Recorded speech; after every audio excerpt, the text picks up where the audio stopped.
क्या आप जानते हैं कि हिंदू दुनिया का एकमात्र धर्म है जिसकी बहुत बड़ी जनसंख्या अलग अलग मजहबी देशों में बंधक है? बांग्लादेश में 1,30,00,000 हिंदू बंधक हैं। पाकिस्तान में लगभग 75 लाख हिंदू बंधक हैं। बाकी इस्लामी देशों को जोड़ लें तो ये संख्या कुछ लाख और बढ़ जाएगी। आप सोच रहे होंगे कि ऐसा कैसे संभव है? इतनी बड़ी जनसंख्या को कोई बंधक कैसे बना सकता है?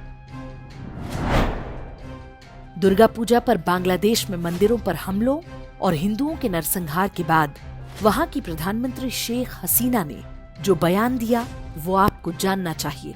शेख हसीना ने पीड़ित हिंदुओं को बचाने या हमलावरों को रोकने के बजाय बयान दिया कि भारत में मुसलमानों के साथ कुछ भी गलत होता है तो बांग्लादेश में हिंदुओं की सुरक्षा पर उसका असर पड़ता है। इसलिए भारत को ध्यान रखना चाहिए कि वहां मुसलमानों को कोई समस्या ना हो। शेख हसीना ने जो कहा है वो खुली धमकी है, क्योंकि हाल के दिनों में ऐसी कोई घटना नहीं हुई है जिसकी प्रतिक्रिया बांग्लादेश में हो। शेख हसीना ने जो कुछ कहा वो आक्रमणकारी मजहब की एक पुरानी रणनीति है। इसे होस्टेज पॉपुलेशन या बंधक जनसंख्या कहते हैं। विभाजन के समय जिन्ना से जब ये पूछा गया था कि जो मुसलमान भारत में ही रह गए उनके हितों की रक्षा कैसे होगी, क्योंकि वो तो शरिया पर चलेंगे ना कि भारत के संविधान से, तब जिन्ना ने जो उत्तर दिया वो आपको पता होना चाहिए। जिन्ना ने कहा कि कुछ हिंदुओं को पाकिस्तान में बसने की छूट दी जाएगी, ये हमारे पास बंधक होंगे। पाकिस्तान ही नहीं, आज बांग्लादेश भी अपने यहाँ बचे कुचे हिंदुओं को भारत की कमजोर नस की तरह दबाता रहता है। वो बांग्लादेश जिसे स्वतंत्रता ही भारत ने दिलाई थी, तब इंदिरा गांधी ने उसे वापस अपनी धरती में मिलाने के बजाय प्लेट में सजाकर सौंप दिया था ताकि उसे दारुल इस्लाम बनाया जा सके। अब आप सोच रहे होंगे कि भारत में भी तो लगभग 30 करोड़ शांति दूत रहते हैं, क्या उन पर भी वही होस्टेज पॉपुलेशन नीति का प्रयोग नहीं हो सकता? क्या भारत की कोई सरकार कभी पाकिस्तान या बांग्लादेश से ये कहने की हिम्मत नहीं दिखा सकती कि उन्होंने हिंदुओं पर अत्याचार किए तो भारत में उनके लोग भी सुरक्षित नहीं रहेंगे?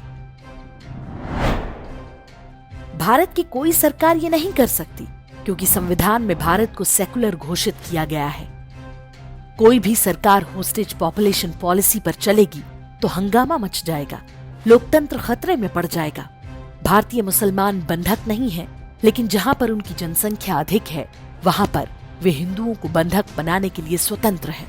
कश्मीर, पश्चिमी यूपी के कई क्षेत्र, केरल और बंगाल इसका सबसे बड़ा उदाहरण है, और इसी कारण आए दिन हिंदुओं के पलायन की घटनाएं होती हैं।